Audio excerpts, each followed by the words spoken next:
서울의 교통 중심지라 불리는 서울역 앞. 바삐 움직이는 차량들과 고층 빌딩 숲으로 둘러싸인 이곳은 늘 활기가 넘쳐 보입니다. 하지만 이 거대한 빌딩 숲 뒤엔 전혀 다른 세상이 존재합니다.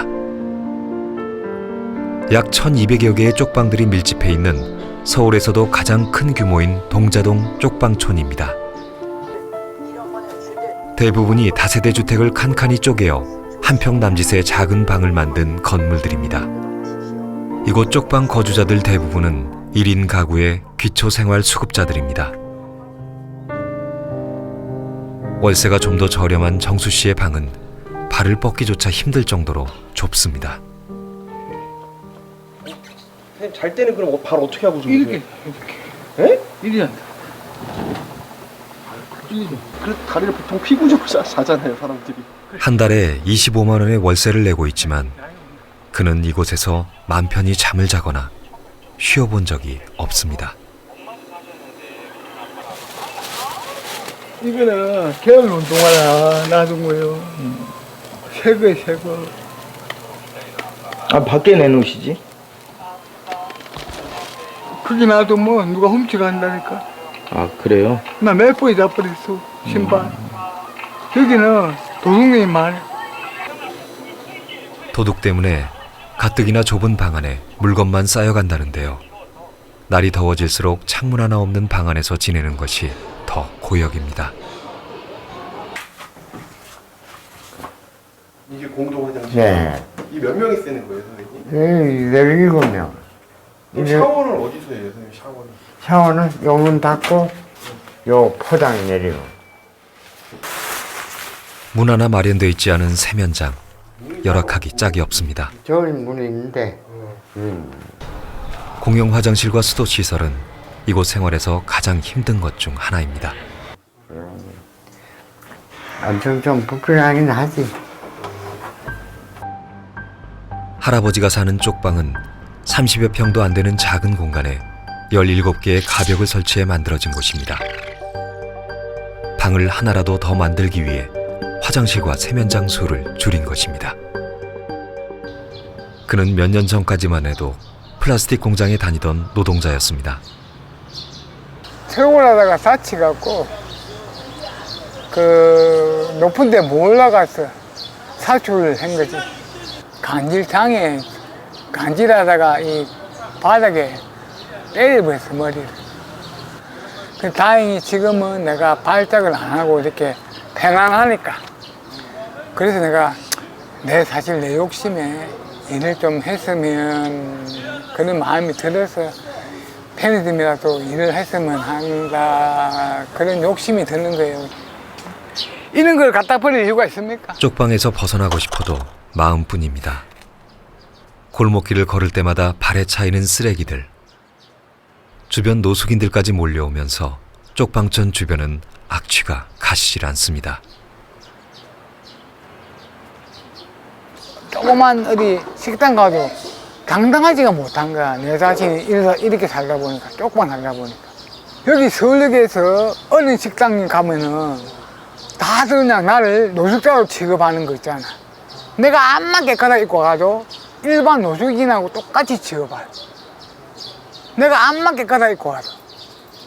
그러면 내가 불편한 거야. 그렇게 대우받는 내 자신이.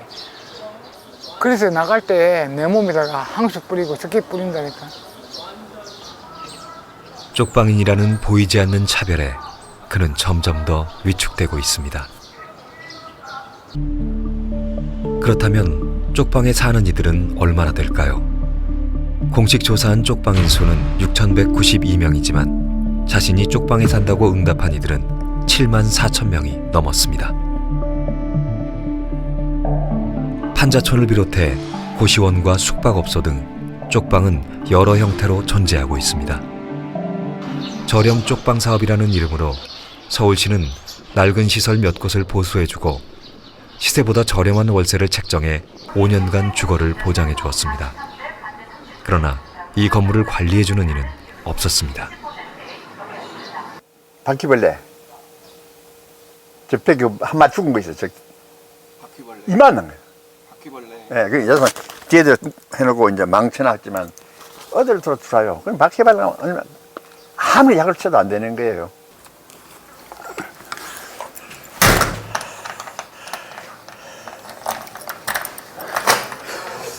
선생님 여기 이거 뭐예요?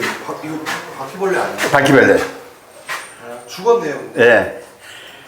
바퀴벌레가 많아요? 많아요. 잘 때 불편하시겠어요, 바퀴벌레 있어서. 나진 않지만 불안하죠. 무엇보다 불편한 건 화장실이었습니다. 공동으로 사용하는 화장실은 몇 달째 고장이나 물도 내려가지 않는 상태입니다. 보여주고 싶지 않아요. 월세를 내고 있지만 서울시도 건물주도 관리에 대해선 책임을 지지 않고 있습니다. 화장실인데 막 빗막 줄줄 새거든. 물 새고 그래요. 물 떨어지고. 물 떨어져요? 예, 그래 뭐. 아무리 낡고 지저분한 쪽방이라도 할아버진 이 공간이 소중합니다.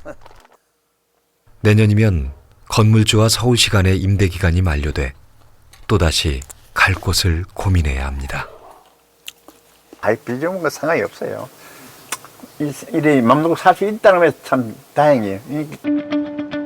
1970년대 개발 붐으로 인해 일용직 노동자들의 임시 거처가 되었던 쪽방촌. 교통이 편리한 중심가에 있다 보니 재개발 투자 지역으로 손꼽힙니다.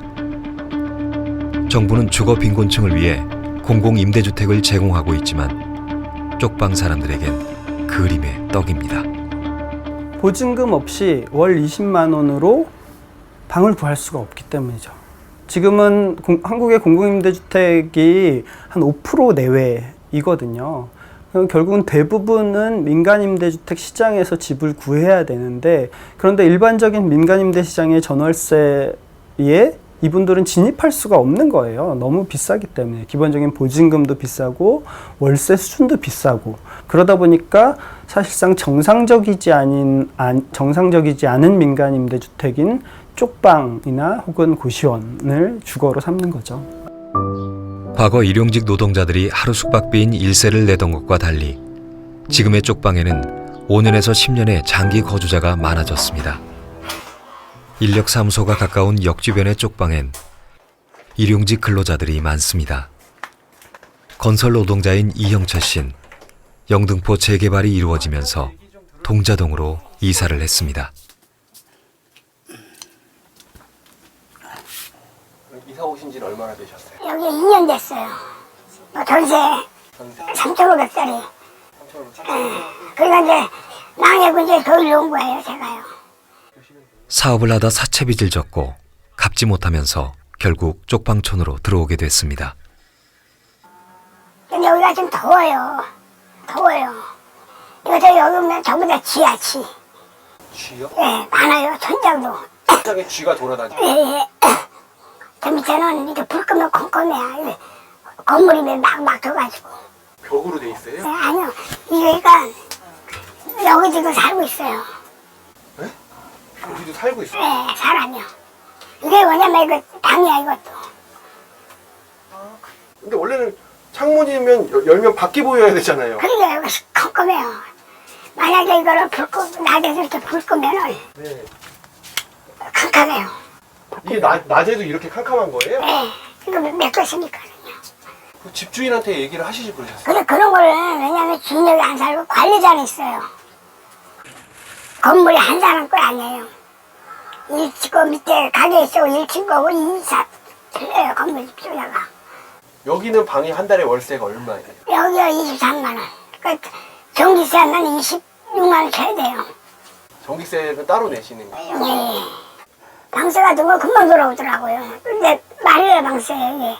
내일, 매달 말이 내일도 노가다 가야 돼요. 그래, 방세 주지. 일 가려고. 쥐가 돌아다니고 햇볕 한 점 들지 않는 캄캄한 방에서 지내지만 그는 주인에게 단 한 차례도 개선을 요구하지 못했습니다. 심지어 집주인의 얼굴을 본 적도 없다는데요. 좀처럼 모습을 드러내지 않는 집주인들. 그렇다면 그들은 어디에 살고 있는 걸까요? 인근 부동산을 찾아가 봤습니다. 보통 쪽방은 건물주한테 임차해서 그 임차인이 관리인, 이제 여기서 부르기는 관리인이라고 하죠. 실은 임차해서 그분들이 살고 실제 건물 소유주나 분들은 거의 안 산다고 보면 돼요. 실제로 쪽방촌에 거주하고 있는 건물주는 평균 30% 내외로 대부분 타지에서 살고 있는 부지의 지주들입니다. 건물 관리를 소홀히 하거나 방치하는 이유이기도 합니다. 유럽이나 아니면 그 유엔의 기준에 보면 홈리스라고 하거든요.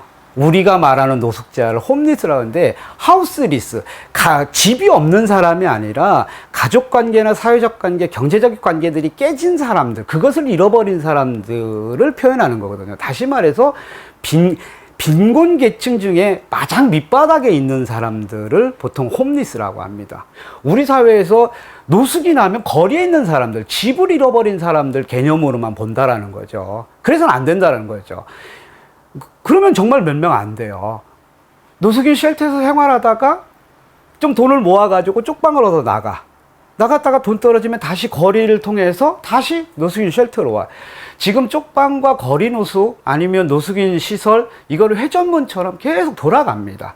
질병 아니면 사고, 아니면 뭐 보증을 잘못 써서 경제적으로 뭐 사업을 망한다든지 이랬을 때 두 번째 기회를 주지 않는 우리 사회의 그 시스템 안에서는 누구나 노숙인으로 전락할 수 있는 거거든요. 아, 나는 괜찮아? 절대 아닙니다.